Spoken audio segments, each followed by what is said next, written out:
오늘 주시는 하나님의 말씀은 시편 143편입니다. 우리가 신앙생활을 하면서 이런 오해를 하게 될 때가 있습니다. 나는 하나님을 믿기 때문에, 또 내가 하나님을 믿기로 했기 때문에 인생 속에 아무런 어려움이나 또 고초가 없을 것이다. 물론 어려움도 없고 마음의 고초도 없는 그런 시절이 와요. 그건 어디서 가능한 것이냐 하면, 우리가 이 세상에서의 모든 수고를 벗고 하나님 아버지의 나라에 들어가서 주님의 품에 거할 때는 고초나 고통이나 아픔이 하나도 없습니다. 왜냐하면 우리에게 그 고통을 주고 아픔을 주는 악의 뿌리가 다 뽑혀서 없어졌기 때문이죠. 그러나 이 세상을 사는 동안에는 고초가 있어요. 또 어려움이 있고 아픔이 있어요.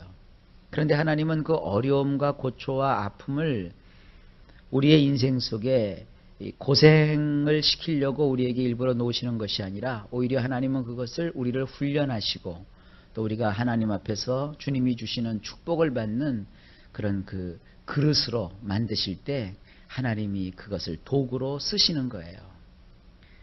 그래도 어쨌든 그 고초나 고통을 겪을 때 얼마나 아프고 괴롭습니까? 돈으로 어려움이 오기도 하고요. 또 여러 가지 여건으로, 또 질병으로 어려움이 오기도 하지만 가장 큰 어려움은 사실은 사람 때문에 겪는 어려움입니다. 그것을 이 다윗은 원수라고 표현을 하고 있어요. 한 명의 원수 때문에 다윗이 괴로워한 것이 아니라 여러 명의 원수들 때문에 심히도 큰 어려움을 겪었습니다. 그래서 그가 그 어려움을 그냥 가지고 마음으로 삭힌 것이 아니라 하나님께 가지고 나와서 그 어려운 일들을 다 쏟아 놓아요. 그런 다음에 하나님께서 그 어려움으로 인하여 상하고 짓이겨지고 찢기고 또 회파된 자기 자신을 회복시켜 달라고 하나님께 간절히 호소하는 내용이 오늘 시편 143편의 내용입니다. 자, 이 시편을 통해서 우리도 우리 자신의 삶을 한번 이렇게 들여다보실 수 있기를 주님의 이름으로 축복합니다. 내용으로 좀 들어가 볼까요? 1절입니다. 원문으로만 보겠습니다. 여호와시여, 나의 기도에 유의하여 들어주소서. 나의 간청하는 것들에 귀를 기울이소서. 당신의 성실하심을 따라 내게 응답하소서. 당신의 의로우심을 따라서 말입니다. 자, 여기 보면 기도라는 말이 나오고요. 그 다음에 간청하는 것들이라는 말이 나와요. 기도라고 하는 것은 단수로 표현이 되어 있고요.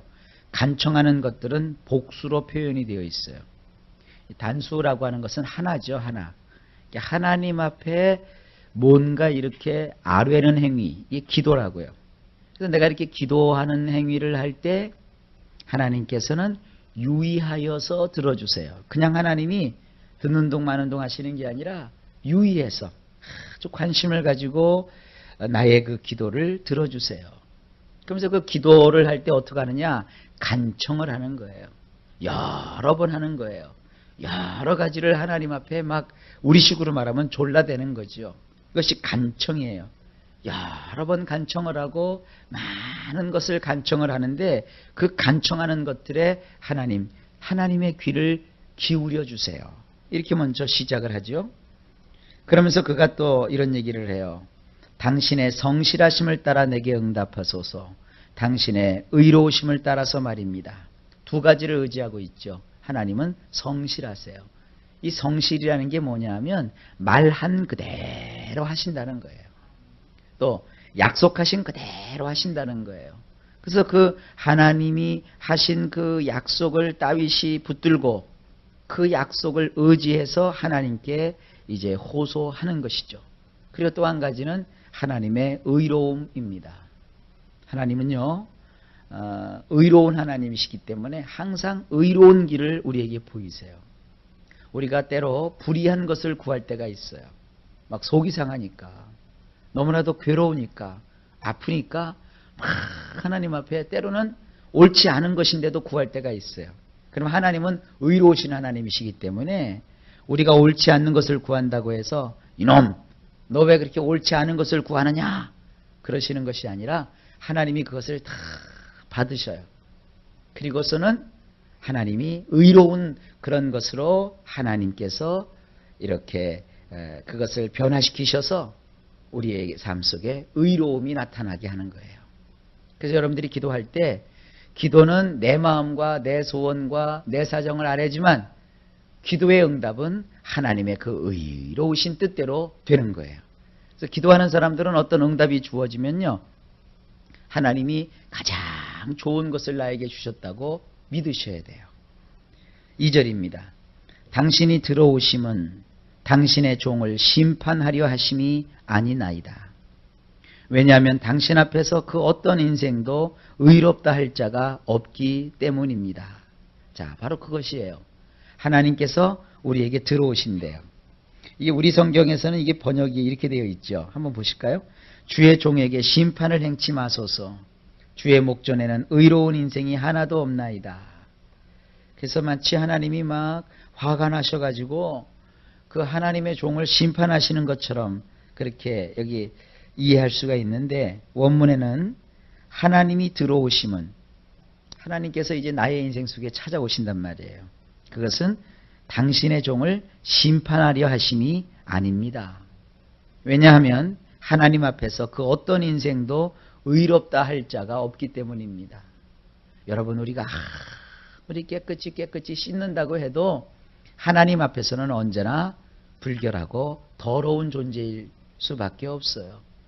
우리가 아무리 의롭다 해도 하나님 앞에서 우리의 의는요, 눈꼽만큼도 자랑할 게 없어요.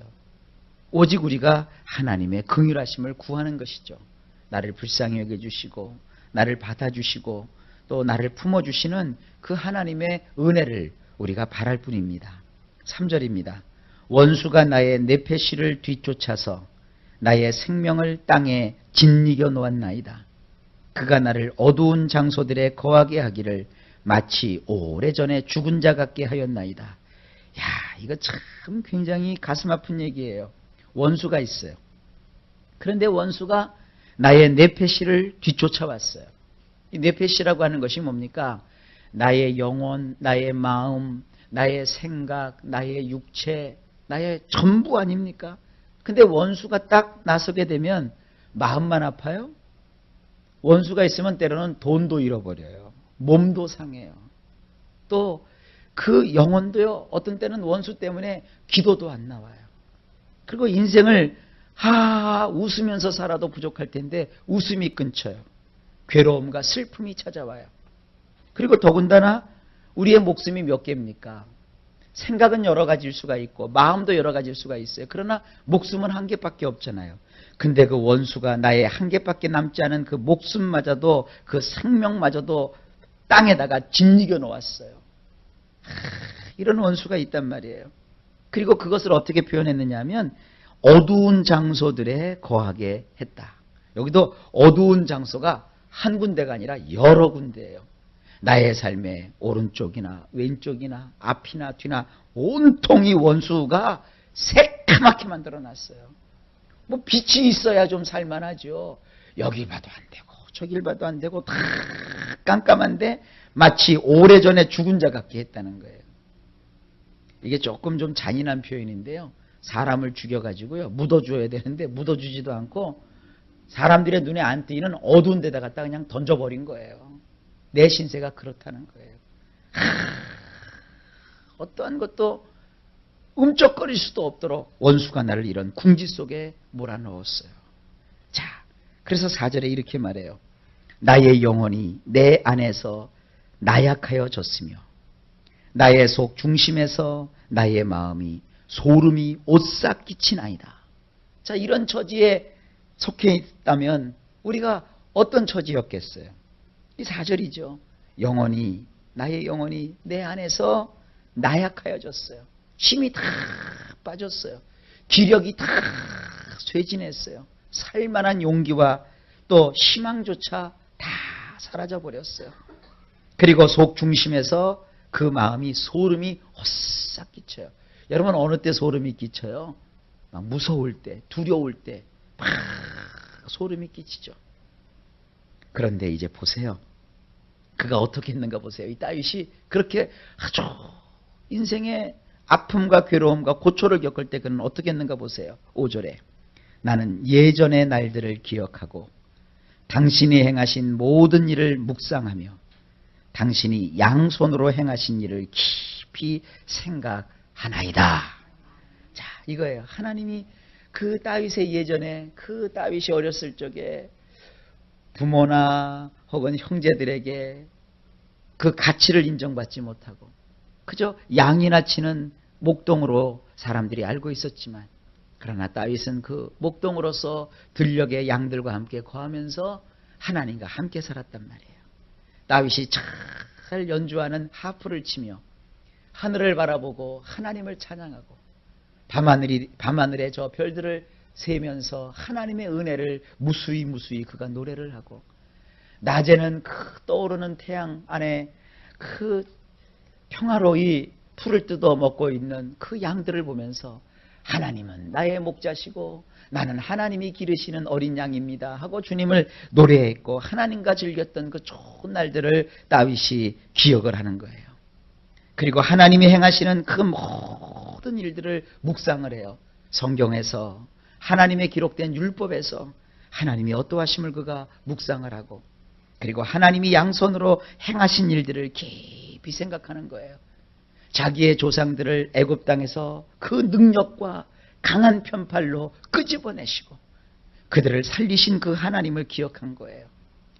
그리고 믿음의 선조들을 하나님께서 붙잡으셔서 큰 역사를 이루셨던 아브라함 그리고 이삭, 야곱의 하나님을 그가 기억하는 거예요. 여러분, 우리가 신앙이 어렵고 힘들 때 마음이 괴롭고 힘들더라도 그럴수록 더 하나님께 나와야 되는 거예요. 하나님께 나와서 주님이 어떠하심을 자꾸 듣는 거예요. 그리고 우리 마음을 하나님 앞에서 정리를 하는 거예요. 그러면서 6절을 보세요. 나는 당신 쪽으로 나의 양손을 쭉 뻗었나이다.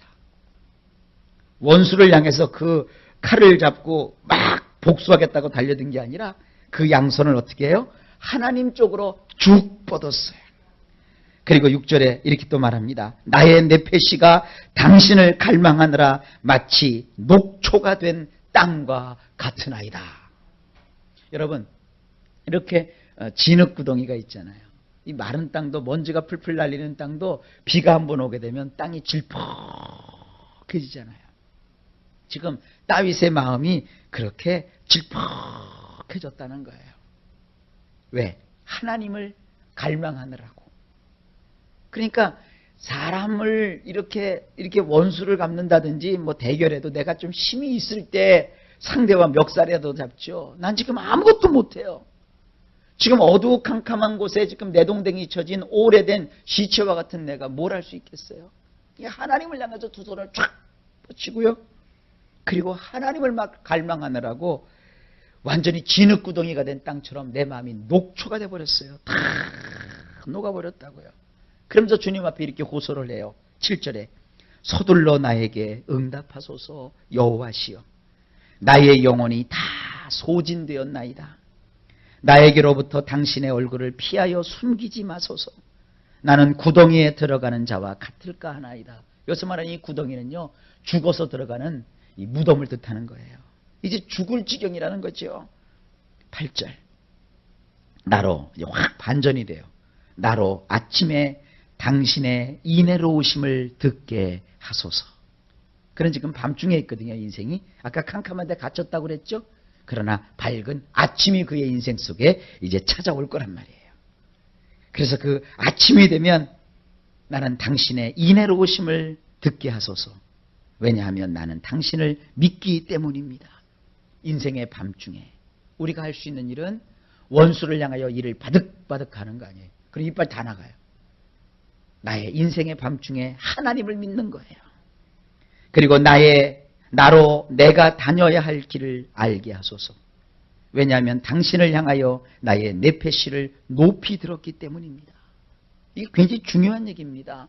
하나님, 내가 이 어둠에 지금 죽은 시체처럼 방치가 되어 있고 나의 영혼이 다 물처럼 녹아버렸고 소진되었지만 이제 내가 여기에 머물지 아니하고 마땅히 다녀야 될 길을 알게 하여 주십시오. 그러니까 오히려 고난이 있고 어려움이 있을 때 계획을 세우는 거예요. 내가 어떻게 인생을 하나님이 복을 주시면 할 것인가, 이 계획을 세우는 거예요. 그리고 나의 네페시를 어떻게 했다고요? 하나님을 향하여 높이 들었다는 거예요. 땅바닥에 쫙 버려져 가지고요 나둥글면 안 돼요. 여러분, 우리의 네페시를 하나님을 향해서 들어야 돼요. 용기를 내야 돼요. 이게 오뚜기예요. 오뚜기. 오뚜기는 탁 넘어졌다고 그대로 있지 않아요. 다시 팍팍 일어나요. 참 요즘은 진짜 오뚜기를 못 봤네요. 문방구에서도 오뚜기를 안 파는 것 같아요. 우리 어렸을 때는 오뚜기를 얼마나 많이 팔았는지 몰라요. 여러분, 삶이 힘들면 오늘 하여간 문방구를 뒤져서라도 오뚜기를 하나 사세요. 그리고 거기 오뚜기에다가 여러분 이름을 써놓으세요. 그리고 하루에 한 번씩 오뚜기를 한번 탁 이렇게 무너뜨려 보세요. 그럼 오뚜기가 넘어졌다가 발탁 일어난다고요. 그래서 그걸 써놓으시는 거예요. 나의 네페시가 하나님을 향하여 높이 들렸습니다. 오뚜기가 되시라고요. 다시 팍팍 이렇게 일어나라고요. 9절, 나를 내 원수들에게서 건져내소서. 나는 당신께로 들어가 숨었나이다. 바로 그거예요. 원수의 농간에 놀아나면 안 돼요. 하나님께로 들어가야 돼요. 하나님께로 들어가 숨어야 돼요. 10절, 나를 가르치사 당신이 기뻐하시는 뜻을 행케 하소서. 당신은 나의 엘로힘이시기 때문입니다. 여기 중요한 말이 나와요. 당신의 성령께서는 좋은 분이시기에 평평하게 쭉 뻗은 땅으로 그가 나를 인도하시리이다. 우리 10절을 우리 성경 그렇게 안 돼 있어요. 한번 볼까요? 주는 나의 하나님이시니 나를 가르쳐 주의 뜻을 행케 하소서. 주의 신이 선하시니 나를 공평한 땅에 인도하소서. 이게 틀린 말은 아닌데 조금 와닿질 않잖아요. 근데 원문으로 보면 당신의 성령께서는 좋은 분이시기에. 여러분, 우리 성령님은 하나님이시잖아요. 참 좋으신 하나님이시잖아요. 그래서 나를 어떻게 해요? 평평하게 쭉 뻗은 땅으로 나를 인도하신대요. 11절, 당신의 이름을 위하여 여호와시여 나를 살리소서. 당신의 의로우심으로 나의 네페시를 비통한 데서 이끌어 내소서. 결국 어떻게 하셨어요? 하나님께서요. 그렇게 하셨잖아요. 다윗을 비통한 데서 이끌어 내셨잖아요. 이기게 하셨잖아요. 그리고 그의 원수된 사울을 하나님께서 없애버리셨어요. 그것이 12절입니다. 당신의 인애하심으로 나의 원수들을 흔적도 없게 해버리시고 나의 네페시를 얽어 묶던 모든 자들을 멸하소서. 왜냐하면 나는 당신의 종이기 때문입니다. 이게 굉장히 과격한 기도지요. 하나님의 인애하심으로, 보통 그 인애하심이 나를 향할 때는 구원으로 나타나는데 나를 너무나도 사랑하시는 그 하나님의 인애하심이 나의 원수들을 향할 때는 원수를 어떻게 해요? 흔적도 없게 해버리세요. 그래서 성경은 말하기를 원수 갚는 것은 너희에게 있지 않다 그랬어요. 여러분 손으로 원수 갚으려고 하지 마세요. 우리의 손으로 원수 갚는 게 아니라 원수 갚는 것은 나에게 있으니 하나님이 말씀하십니다. 나에게 맡겨라. 그리고 하나님께 맡기는 거예요. 그리고 여러분은 하나님의 인애를 바라보세요. 그리고 나의 네페시를 꽁꽁 얽어 묶었던 자들을 어떻게 하느냐? 하나님은 멸하세요. 그 근거가 뭐냐? 나는 하나님의 종이기 때문이에요. 그러니까 여러분들 남이 어떻게 생각하든 간에 믿는 여러분이 어려움을 겪으면 그렇게 마음을 가지세요. 참 불쌍하고 어리석은 백성들아, 나는 하나님의 종이니라. 그런 믿음을 가지세요. 그래서 항상 예수 믿는 사람들은요, 인생에 고통과 고초가 있다 해서 그것에 무너지거나 넘어지지 마세요. 그것 때문에 신앙을 빼앗겨서는 안 돼요. 하나님을 믿는 믿음으로 이 다윗이 했던 것처럼 두 손을 쫙 뻗어가지고 하나님을 붙잡으세요. 그리고 주님을 의지하십시오. 약한 것 같지요? 아주 아무것도 아닐 것 같죠? 아니요. 하나님을 향해 보세요. 하나님은 놀랍게 역사해 주십니다. 상상할 수 없는 일들을 이루어 주십니다. 여러분 인생 속에 이 고난 속에서 기도했던 다윗이 그 고난을 다 벗었던 것과 같은 이런 놀라운 축복이 임할 줄로 믿습니다. 오늘도 주 예수님 안에서 승리하시고 하는 모든 일마다 형통하게 되시기를 예수님의 이름으로 간절히 축복합니다.